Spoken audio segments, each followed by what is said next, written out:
Martinho Lutero, o grande reformador, 1483–1546. No cárcere, sentenciado pelo Papa a ser queimado vivo, João Hus disse: podem matar o ganso. Em alemão, sua língua natal, Hus, é ganso. Mas daqui a 100 anos, Deus suscitará um cisne que não poderão queimar. Enquanto caía a neve e o vento frio uivava como fera em redor da casa, nascia esse cisne em Eisleben, Alemanha. No dia seguinte, o recém-nascido era batizado na igreja de São Pedro e São Paulo. Como era dia de São Martinho, recebeu o nome de Martinho Lutero. 102 anos depois de João Hus expirar na fogueira, o cisne afixou na porta da igreja em Wittenberg as suas 95 teses contra as indulgências, ato que gerou a grande reforma. João Hus enganara-se em apenas 2 anos na sua predição. Para dar o valor devido à obra de Martinho Lutero, é necessário conhecer algo das trevas e confusão dos tempos em que nasceu. Calcula-se que, pelo menos, 1 milhão de albigenses foram mortos na França a fim de cumprir a ordem do Papa de que esses hereges fossem cruelmente exterminados. Wycliffe, a estrela da alva da Reforma, traduzira a Bíblia para a língua inglesa.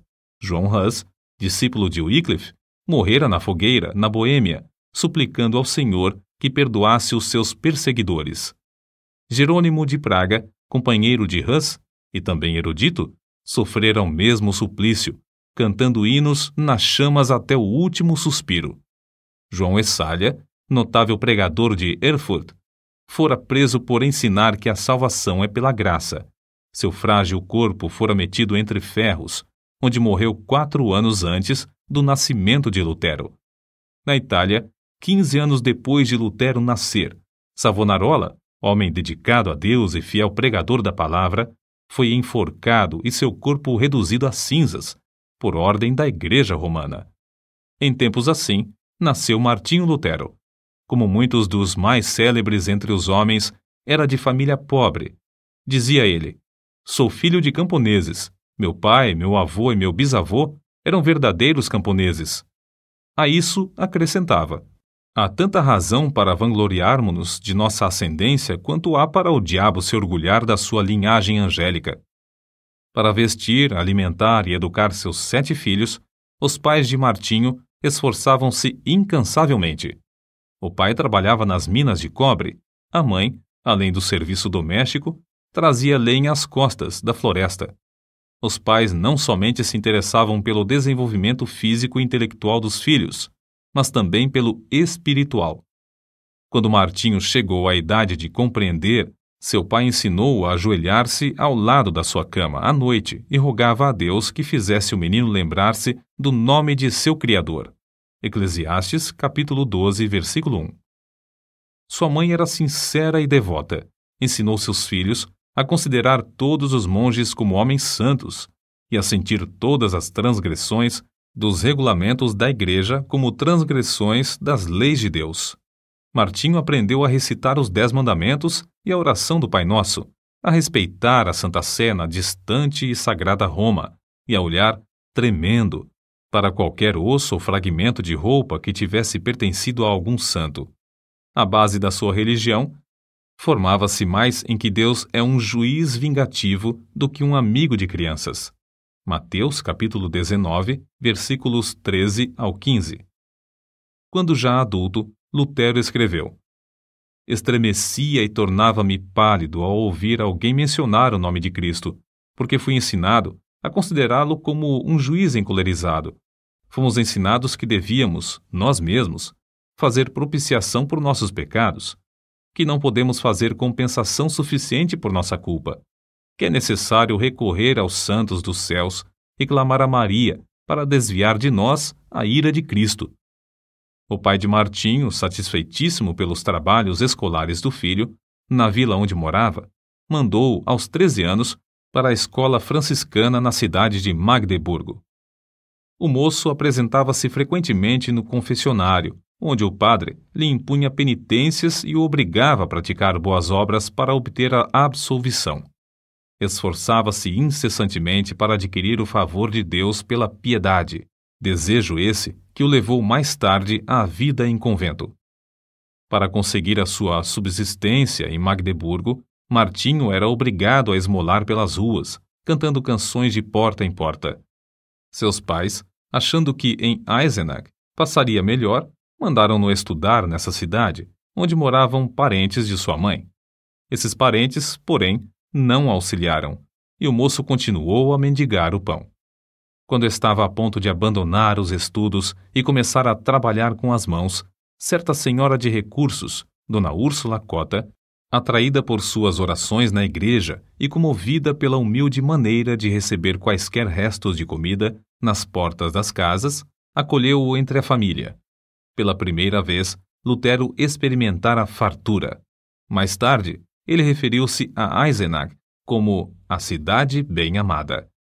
Quando Lutero se tornou famoso, recebeu em sua casa, em Wittenberg, um dos filhos da família Cota, que cursava naquela cidade.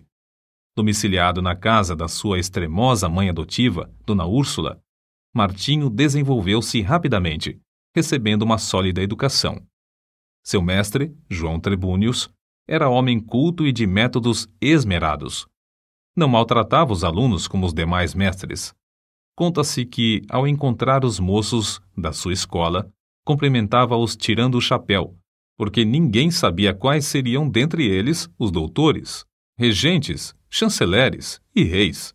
O ambiente da escola e no lar era-lhe favorável para produzir um caráter forte e inquebrantável, tão necessário para enfrentar os mais temíveis inimigos de Deus.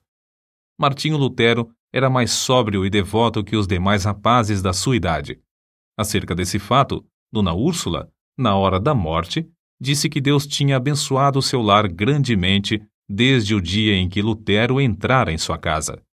Logo depois, os pais de Martinho alcançaram certa abastança. O pai alugou um forno para fundição de cobre e depois passou a possuir mais 2. Foi eleito vereador na sua cidade e começou a fazer planos para educar seus filhos. Mas Martinho nunca se envergonhou dos dias da sua provação e miséria. Antes, reconhecia que fora a mão de Deus dirigindo-o e qualificando-o para a sua grande obra. Como poderia alguém, depois de homem feito, encarar fiel e destacadamente as vicissitudes da vida, se não aprendesse por experiência enquanto jovem? Aos 18 anos, Martinho ansiava estudar numa universidade. Seu pai, reconhecendo a idoneidade do filho, enviou-o a Erfurt, o centro intelectual do país, onde cursavam mais de 1000 estudantes. O moço estudou com tanto afinco que, no fim do 3º semestre, obteve o grau de bacharel em filosofia. Com a idade de 21 anos, alcançou o 2º grau acadêmico e o de doutor em filosofia. Os estudantes, professores e autoridades prestaram-lhe significativa homenagem. Havia, dentro dos muros de Erfurt, 100 prédios que pertenciam à igreja, inclusive 8 conventos. Havia também uma importante biblioteca que pertencia à universidade, e ali Lutero passava todo o tempo de que podia dispor. Sempre suplicava fervorosamente a Deus que o abençoasse nos estudos. Dizia ele: orar bem é a melhor parte dos estudos. Acerca dele, escreveu certo colega: cada manhã ele precede seus estudos com uma visita à igreja e uma prece a Deus. Seu pai, desejoso de que seu filho se formasse em direito e se tornasse célebre, comprou-lhe a caríssima obra Corpus Juris. Mas a alma de Lutero suspirava por Deus, acima de todas as coisas. Vários acontecimentos influenciaram-no a entrar para a vida monástica, passo que entristeceu profundamente seu pai e horrorizou seus companheiros de universidade. Primeiro, achou na biblioteca o maravilhoso livro dos livros, a Bíblia completa, em latim. Até aquela ocasião, supunha que as pequenas porções escolhidas pela igreja para serem lidas aos domingos constituíssem o todo da palavra de Deus. Depois de uma longa leitura, exclamou: "Oh, se a providência me desse um livro como este, só para mim!" Continuando a ler as Escrituras, seu coração começou a perceber a luz e a sua alma a sentir ainda mais sede de Deus. A essa altura, quando se bacharelou, os estudos custaram-lhe uma doença que o levou às portas da morte. Assim, a fome pela palavra de Deus ficou ainda mais enraizada no coração de Lutero. Algum tempo depois da sua enfermidade, em viagem para visitar a família, sofreu um golpe de espada e 2 vezes quase morreu antes que um cirurgião pudesse tratar-lhe a ferida. Para Lutero, a salvação da sua alma ultrapassava qualquer outro anelo. Certo dia, um de seus íntimos amigos da universidade foi assassinado. Ah! Exclamou Lutero, horrorizado. O que seria de mim se eu tivesse sido chamado desta para outra vida tão inopinadamente?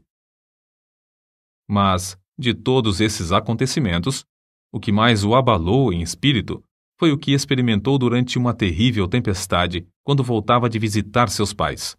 Não havia abrigo próximo. Os céus estavam em brasa. Os raios rasgavam as nuvens a cada instante. De repente, um raio caiu ao seu lado. Lutero, tomado de grande susto e sentindo-se perto do inferno, prostrou-se gritando: Santana, salva-me, e tornar-me-ei monge. Lutero chamava esse incidente a minha estrada, caminho de Damasco, e não tardou em cumprir a sua promessa feita a Santana. Convidou então os seus colegas para cearem com ele. Depois da refeição, enquanto eles se divertiam com palestras e música, repentinamente anunciou-lhes que dali em diante poderiam considerá-lo como morto, pois ia entrar para o convento. Debalde os seus companheiros procuraram dissuadi-lo do seu plano. Na escuridão daquela mesma noite, o moço, antes de completar 22 anos, dirigiu-se ao convento dos agostinianos e bateu. A porta abriu-se e Lutero entrou. O professor admirado e festejado, a glória da universidade, aquele que passara os dias e as noites curvado sobre os livros, tornara-se irmão agostiniano. O mosteiro dos agostinianos era o melhor dos claustros de Erfurt. Seus monges eram os pregadores da cidade, estimados por suas obras entre os pobres e oprimidos. Nunca houve naquele convento um monge mais submisso, mais devoto, mais piedoso do que Martinho Lutero. Submetia-se aos serviços mais humildes, como de porteiro, coveiro, varredor da igreja e das celas dos monges. Não recusava mendigar o pão cotidiano para o convento nas ruas de Erfurt. Durante o ano de noviciado, antes de Lutero ser feito monge, seus amigos fizeram tudo para dissuadi-lo de confirmar esse passo. Os companheiros, os quais convidara para a ceia e anunciara a intenção de ser monge, ficaram no portão do convento 2 dias, esperando que ele voltasse. Seu pai, vendo que seus rogos eram inúteis e que todos os seus anelantes planos acerca do filho iam fracassar, quase enlouqueceu. Assim se justificou Lutero. Fiz a promessa a Santana para salvar a minha alma. Entrei para o convento e aceitei esse estado espiritual somente para servir a Deus e ser-lhe agradável durante a eternidade. Quão grande, porém, era a sua ilusão, depois de procurar crucificar a carne pelos jejuns prolongados, pelas privações mais severas e com vigílias sem conta, achou que, embora encarcerado na sua cela, tinha ainda de lutar contra os maus pensamentos. Sua alma clamava: dá-me santidade ou morro por toda a eternidade. Leva-me ao rio de água pura, e não a estes mananciais de águas poluídas. Traze-me as águas da vida, que saem do trono de Deus. Certo dia, Lutero achou na biblioteca do convento uma velha Bíblia, latina, presa à mesa por uma cadeia. Achara, enfim, um tesouro infinitamente maior que todos os tesouros literários do convento. Ficou tão embevecido que, durante semanas inteiras, deixou de repetir as orações diurnas da ordem. Então, despertado pelas vozes da sua consciência, arrependeu-se de seu desleixo. Era tanto o remorso que não podia dormir. Apressou-se a reparar o seu erro. Fê-lo com tanto anseio que não se lembrava de alimentar-se. Então, enfraquecidíssimo por tantos jejuns e vigílias, sentiu-se oprimido pelas apreensões até perder os sentidos e cair por terra. Aí os outros monges o acharam, admirados novamente de sua excepcional piedade. Lutero somente voltou a si depois de um grupo de coristas o haver rodeado, cantando. A suave harmonia penetrou-lhe o coração e despertou o seu espírito. Ainda assim, lhe faltava a paz perpétua para a alma. Ainda não havia ouvido cantar o coro celestial. Glória a Deus nas alturas, paz na terra, boa vontade para com os homens. Nessa altura, o vigário-geral da ordem agostiniana, Staupitz, visitou o convento. Era homem de grande discernimento e devoção enraizada. Compreendendo logo o problema do jovem monge, ofereceu-lhe uma Bíblia na qual Lutero leu que o justo viverá da fé. Por quanto tempo tinha ele anelado! Oh, se Deus me desse um livro destes só para mim! Agora ele o possuía. Na Bíblia achou grande consolação, mas a leitura não podia completar-se em um dia. Ficou mais determinado do que nunca a alcançar paz para sua alma, na vida monástica, jejuando e passando noites a fio sem dormir. Gravemente enfermo, exclamou: os meus pecados, os meus pecados! Apesar de sua vida ter sido livre de manchas, como ele afirmava e outros testificavam, sentia sua culpa perante Deus, até que um velho monge lembrou-lhe uma palavra do credo: creio na remissão dos pecados. Viu então que Deus não somente perdoara os pecados de Daniel e de Simão Pedro, mas também os seus. Pouco tempo depois desses acontecimentos, Lutero foi ordenado padre. A primeira missa que celebrou foi um grande evento. O pai, irreconciliável desde o dia em que o filho abandonara os estudos de advocacia, assistiu à primeira missa de Lutero, vindo a cavalo de Mansfield, com uma boa oferta para o convento, acompanhado de 25 amigos. Depois de completar 25 anos de idade, Lutero foi nomeado para a cadeira de filosofia em Wittenberg, para onde se mudou a fim de viver no convento da sua ordem. Sua alma, porém, anelava pela palavra de Deus e pelo conhecimento de Cristo. No meio das ocupações do professorado, dedicou-se ao estudo das Escrituras e, no primeiro ano, conquistou o grau de bacalaureus ad Bíblia.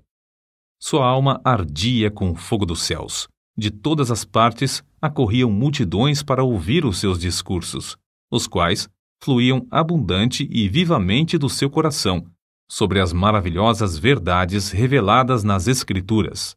Um dos mais afamados professores de Leipzig, conhecido como Luz do Mundo, disse: este frade há de envergonhar todos os doutores. Há de propalar uma doutrina nova e reformar toda a igreja, porque ele se baseia na palavra de Cristo, palavra à qual ninguém no mundo pode resistir e que ninguém pode refutar, mesmo atacando-a com todas as armas da filosofia. Um dos pontos iluminantes da biografia de Lutero é a sua visita a Roma. Havia surgido uma disputa renhida entre 7 conventos dos agostinianos, os quais decidiram deixar os pontos de dissidência para o Papa resolver. Lutero, sendo o homem mais hábil e eloquente, além de altamente apreciado e respeitado por todos os que o conheciam, foi escolhido para representar o seu convento em Roma. Fez a viagem a pé, acompanhado de outro monge. Nesse tempo, Lutero ainda continuava a dedicar-se fiel e inteiramente à Igreja Romana. Quando, por fim, chegaram ao ponto da estrada onde se avistava a famosa cidade, Lutero caiu em terra e exclamou: saúdo-te, santa cidade!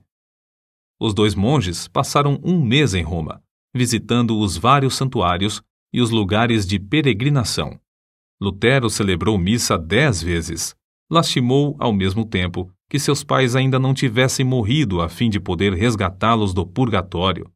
Um dia, subindo a santa escada de joelhos, desejando a indulgência que o chefe da igreja prometia por esse ato, ressoaram nos seus ouvidos, como voz de trovão, as palavras de Deus: o justo viverá da fé. Lutero ergueu-se e saiu envergonhado. Depois da corrupção generalizada que viu em Roma, sua alma aderiu à Bíblia mais que nunca. Ao chegar novamente ao seu convento, o vigário-geral insistiu em que desse os passos necessários para obter o título de doutor, com o qual teria o direito de pregar. Lutero, porém, reconhecendo a grande responsabilidade perante Deus e não querendo ceder, disse: Não é de pouca importância que o homem fale em lugar de Deus.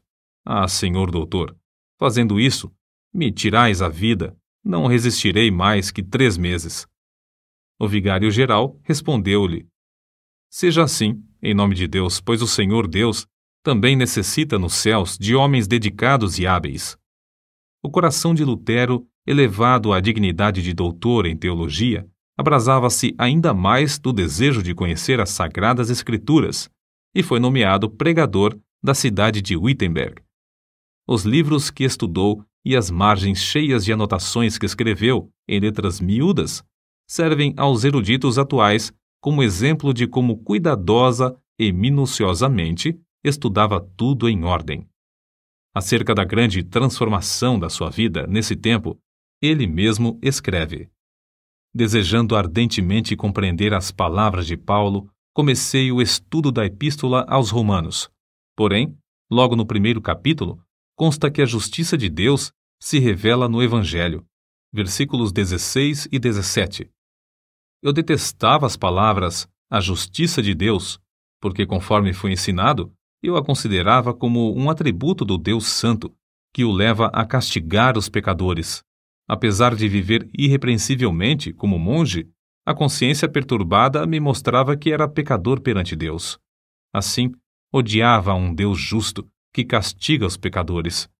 Senti-me ferido de consciência, revoltado intimamente.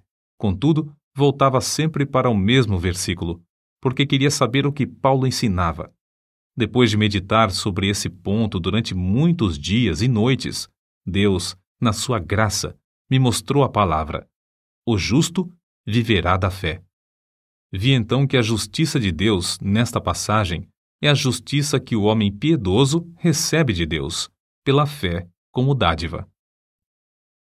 Dessa forma, a alma de Lutero saiu da escravidão. A respeito disso, ele mesmo escreveu: então, me achei recém-nascido e no paraíso. Todas as Escrituras tinham para mim outro aspecto. Perscrutava-as para ver tudo quanto ensinam sobre a justiça de Deus. Antes, estas palavras eram-me detestáveis. Agora, as recebo com o mais intenso amor. A passagem me servia como a porta do paraíso. Depois dessa experiência, pregava diariamente. Em certas ocasiões, pregava até 3 vezes ao dia, conforme ele mesmo conta. O que o pasto é para o rebanho, a casa para o homem, o ninho para o passarinho, a penha para a cabra montês, o arroio para o peixe, a Bíblia é para as almas fiéis. A luz do Evangelho, por fim, tomara o lugar das trevas, e a alma de Lutero abrasava por conduzir os seus ouvintes ao Cordeiro de Deus, que tira todo o pecado. Lutero levou o povo a considerar a verdadeira religião, não como uma mera profissão ou sistema de doutrinas, mas como vida em Deus. A oração não era mais um exercício sem sentido, mas o contato do coração com Deus, que cuida de nós com amor indizível. Nos seus sermões, Deus revelou o seu próprio coração a milhares de ouvintes por meio do coração de Lutero. Convidado a pregar durante uma convenção dos agostinianos, não deu uma mensagem doutrinal de sabedoria humana, como se esperava, mas fez um discurso ardente contra a língua maldizente dos monges. Os agostinianos, levados pela mensagem, elegeram-no diretor sobre 11 conventos. Lutero não somente pregava a virtude, mas praticava-a, amando verdadeiramente o próximo. Nesse tempo, a peste vinda do Oriente visitou Wittenberg. Calcula-se que a 1/4 do povo da Europa, inclusive a metade da população alemã, foi ceifada pela morte. Quando professores e estudantes fugiram da cidade, instaram que Lutero fugisse também. Porém, ele respondeu: para onde hei de fugir? O meu lugar é aqui. O dever não me permite ausentar-me do meu posto até que aquele que me mandou para aqui me chame. Não que eu deixe de temer a morte, mas espero que o Senhor me dê ânimo. Assim, ele ministrava à alma e ao corpo do próximo durante esse tempo de aflição e angústia. A fama do jovem monge espalhou-se até longe.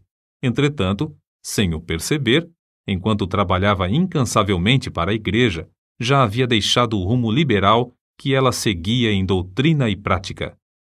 Em outubro de 1517, Lutero afixou à porta da igreja do castelo, em Wittenberg, as suas 95 teses, cujo teor resume-se em que Cristo requer o arrependimento e a tristeza pelo pecado, e não a penitência.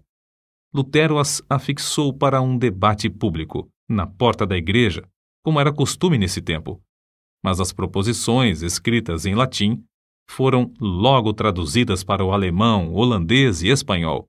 Antes de decorrido um mês, para surpresa de Lutero, já estavam na Itália fazendo estremecer os alicerces do velho edifício de Roma. Foi do ato de pregar em lugar público as 95 teses que nasceu a Reforma, isto é, que tomou forma o grande movimento de almas que em todo o mundo ansiavam voltar para a fonte pura, a palavra de Deus.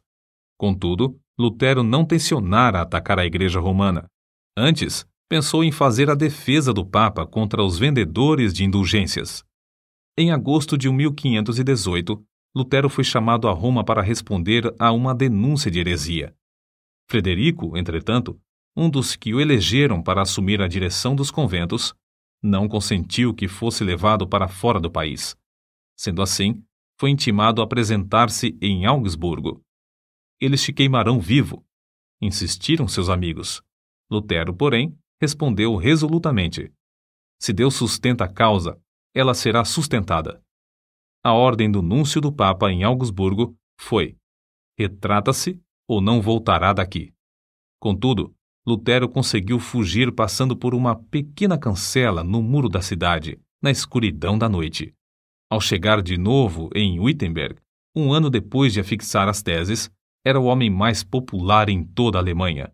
Não havia jornais nesse tempo, mas fluíam da pena de Lutero respostas a todos os seus críticos, as quais eram publicadas em folhetos.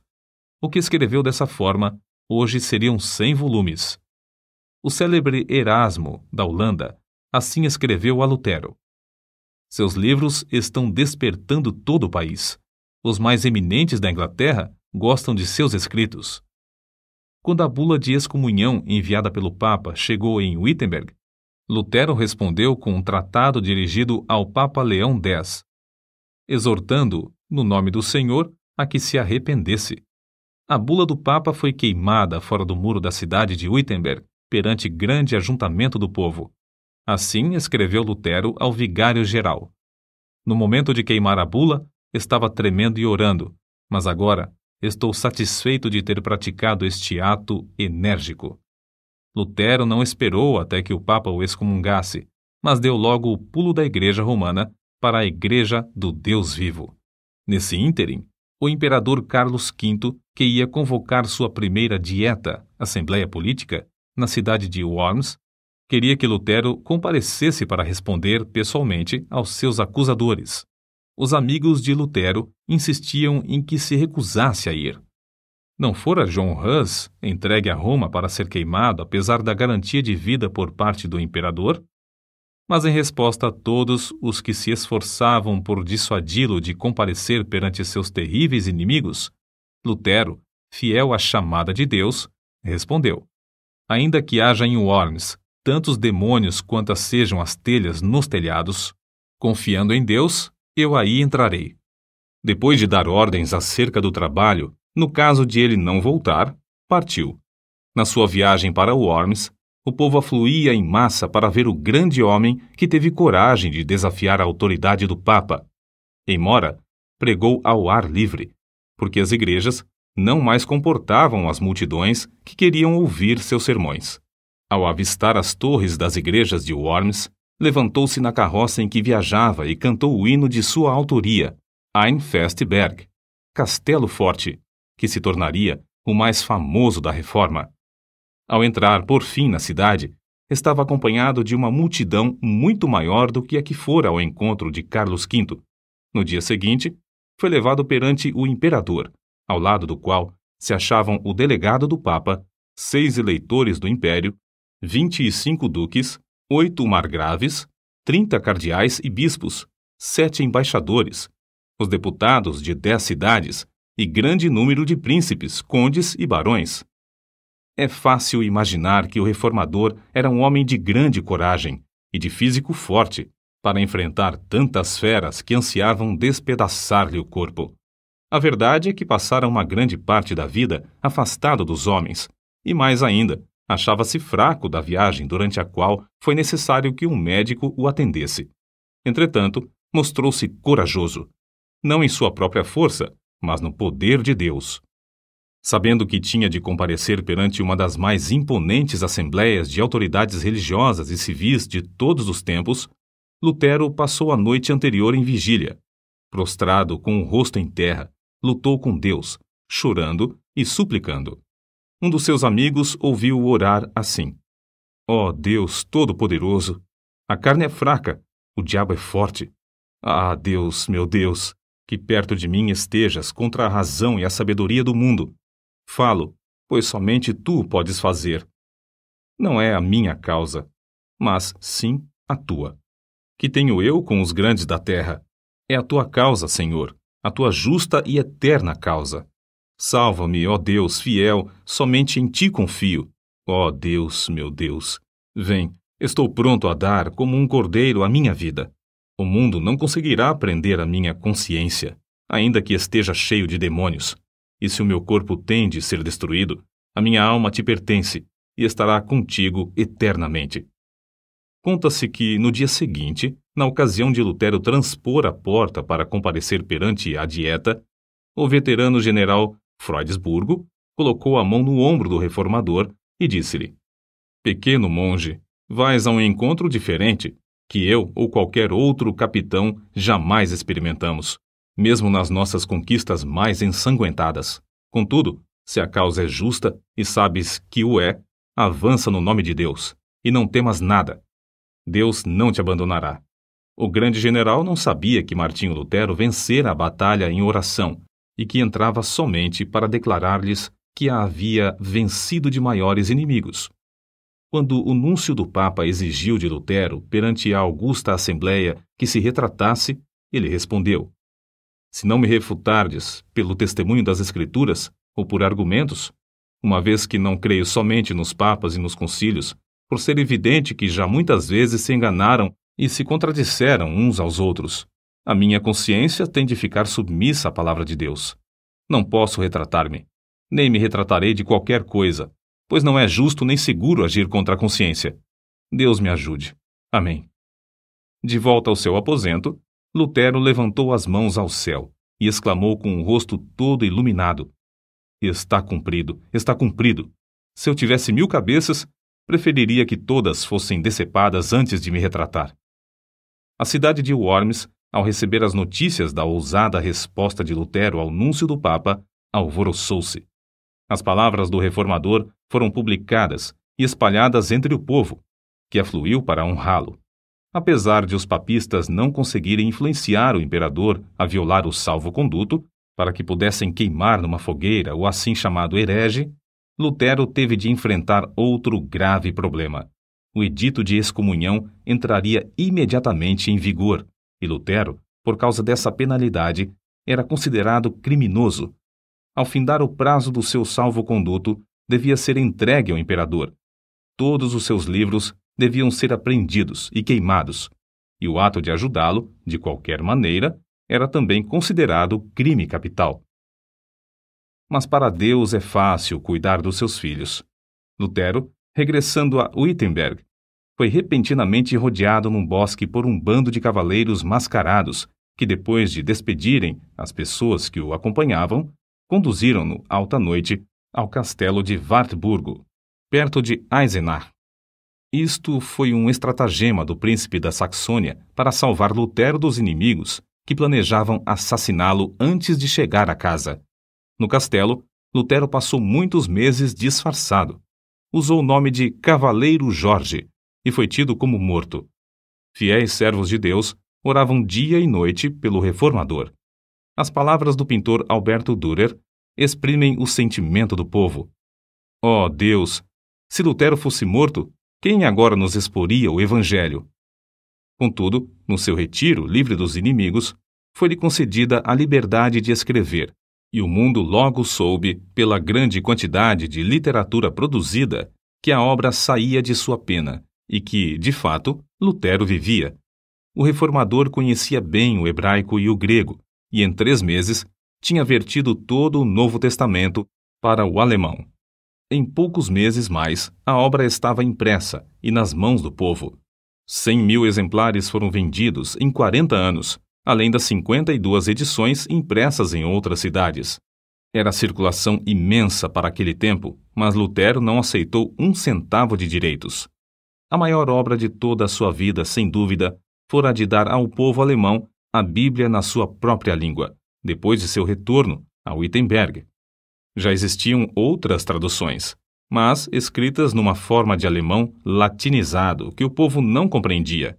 A língua alemã, desse tempo, era um agregado de dialetos, mas Lutero, ao traduzir a Bíblia, deu ao povo a língua que serviu depois a homens como Goethe e Schiller, na elaboração de suas próprias obras. O êxito de Lutero em traduzir as Sagradas Escrituras para o uso das mais humildes verifica-se no fato de que, depois de 4 séculos, sua tradução permanece como a principal.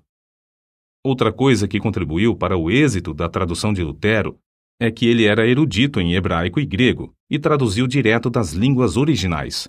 Contudo, o valor da sua obra não se baseia tão somente em seus indiscutíveis dotes literários.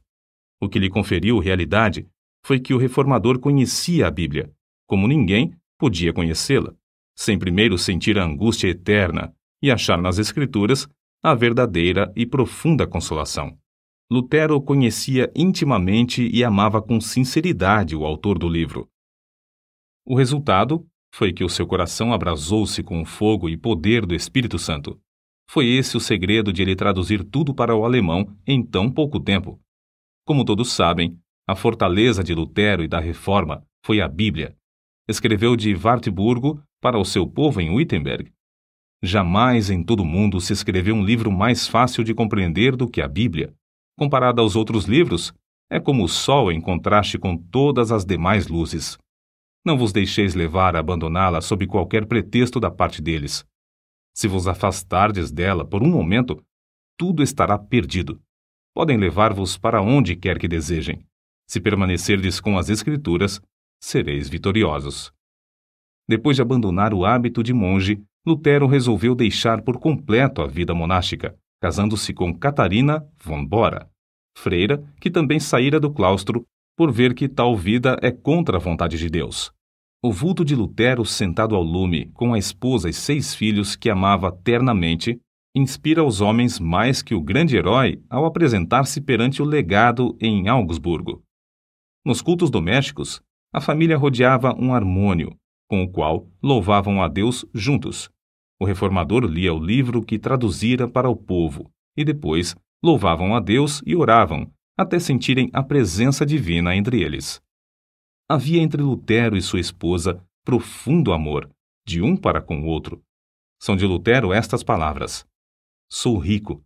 Deus me deu a minha freira e 3 filhos. Não me importo das dívidas. Catarina paga tudo. Catarina von Bora era estimada por todos. Alguns, de fato, censuravam-na porque era demasiado econômica. Mas que teria acontecido a Martinho Lutero e à família se ela tivesse feito como ele? Dizia-se que ele, aproveitando-se da doença dela, cedeu seu prato de comida a certo estudante que estava com fome. Não aceitava um kreuzer, moeda, dos seus alunos e recusava vender seus escritos, deixando todo o lucro para os tipógrafos. Nas suas meditações sobre as Escrituras, muitas vezes se esquecia das refeições. Ao escrever o comentário sobre o Salmo 23, passou 3 dias no quarto comendo somente pão e sal. Quando a esposa chamou um serralheiro e quebraram a fechadura, acharam-no escrevendo, mergulhado em pensamentos e esquecido de tudo em redor. É difícil concebermos a magnitude das coisas que devemos atualmente a Martinho Lutero. O grande passo que deu para que o povo ficasse livre para servir a Deus, como ele mesmo ensina, está além da nossa compreensão. Era grande músico e escreveu alguns dos hinos mais espirituais cantados atualmente. Compilou o primeiro inário e inaugurou o costume de todos os participantes dos cultos cantarem juntos. insistiu em que não somente os do sexo masculino, mas também os do feminino, fossem instruídos, tornando-se, assim, o pai das escolas públicas. Antes dele, o sermão dos cultos era de pouca importância, mas Lutero fez do sermão a parte principal do culto. Ele mesmo serviu de exemplo para acentuar esse costume. Era pregador de grande porte. Considerava-se como sendo nada, mas a mensagem saía-lhe do íntimo do coração, e o povo sentia a presença de Deus. Em Zwickau, pregou a um auditório de 25.000 pessoas na praça pública. Calcula-se que tenha escrito 180 volumes na língua materna e quase um número igual em latim. Apesar de sofrer de várias doenças, sempre se esforçava dizendo: se eu morrer na cama, será uma vergonha para o Papa. Os homens geralmente querem atribuir o grande êxito de Lutero à sua extraordinária inteligência e aos seus destacados dons. O fato é que Lutero também tinha o costume de orar horas a fio. Dizia que se não passasse 2 horas de manhã orando, receava que Satanás ganhasse a vitória sobre ele durante o dia. Certo biógrafo seu escreveu: o tempo que ele passa em oração produz o tempo para tudo o que faz. O tempo que passa com a palavra vivificante enche-lhe o coração até transbordar em sermões, correspondência e ensinamentos. Sua esposa contou que as orações de Lutero eram, às vezes, como os pedidos insistentes do seu filhinho Hanschen, confiando na bondade de seu pai. Outras vezes, eram como a luta de um gigante na angústia do combate. Sawyer, autor da História da Igreja Cristã, volume 3, página 406, atesta: Martinho Lutero profetizava, evangelizava, falava línguas e interpretava, revestido de todos os dons do Espírito. Com 62 anos de vida, pregou seu último sermão sobre a seguinte passagem: ocultaste estas coisas aos sábios instruídos e as revelaste aos pequeninos. No mesmo dia, escreveu para a sua querida Catarina: lança o teu cuidado sobre o Senhor, e ele te susterá. Amém. Essas palavras constam da última carta que escreveu. Vivia sempre esperando que o Papa conseguisse executar a repetida ameaça de queimá-lo vivo. Contudo, não era essa a vontade de Deus. Cristo o chamou enquanto sofria de um ataque do coração em Eisleben, cidade onde nascera. São estas as últimas palavras de Lutero: vou render o espírito. Então, louvou a Deus em alta voz: ó meu Pai Celeste, meu Deus, meu Pai de nosso Senhor Jesus Cristo, em quem creio e a quem preguei e confessei, amei e louvei. Ó meu querido Senhor Jesus Cristo, encomendo-te a minha pobre alma. Ó meu Pai Celeste, em breve tenho de deixar este corpo, mas sei que ficarei eternamente contigo e que ninguém me pode arrebatar das tuas mãos. Então, depois de recitar João, capítulo 3, versículo 16, 3 vezes, repetiu as palavras: Pai, em tuas mãos entrego meu espírito, pois tu me resgataste, Deus fiel. Assim, fechou os olhos e adormeceu. Um imenso cortejo de crentes que o amavam ardentemente, com 50 cavaleiros à frente, saiu de Eisleben para Wittenberg.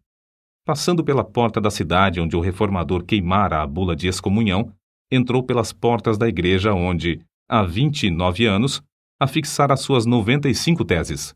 No culto fúnebre, Bugenhagen, o pastor, e Melanchthon, inseparável companheiro de Lutero, discursaram. Depois, abriram a sepultura, preparada ao lado do púlpito, e ali depositaram o corpo. 14 anos depois, o corpo de Melanchthon achou descanso no outro lado do púlpito. Em redor dos dois, jazem os restos mortais de mais de 90 mestres da universidade. As portas da igreja do castelo, destruídas pelo fogo no bombardeio de Wittenberg em 1760, foram substituídas por portas de bronze em 1812, nas quais estão gravadas as 95 teses.